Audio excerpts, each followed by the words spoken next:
Aš esu trenerė Dita. Šiaip plaukimo trenerė dirbu jau daug metų, 20. Projekte dirbam nuo rugpjūčio mėnesio, tai yra tik tai pradžia.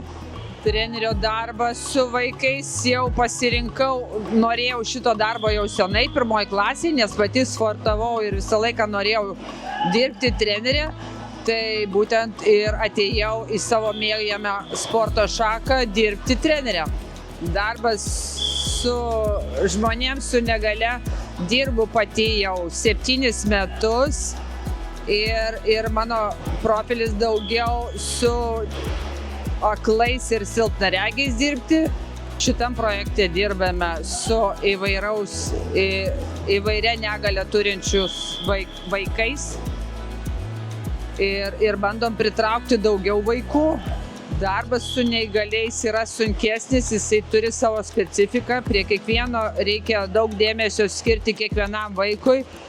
Sveikaisiais yra paprasčiau, davėjai užduoti, juos prižiūri ir tiek, o su neįgaliais yra kiekvienas individualiai, su kiekvienu individualiai reikia dirbti.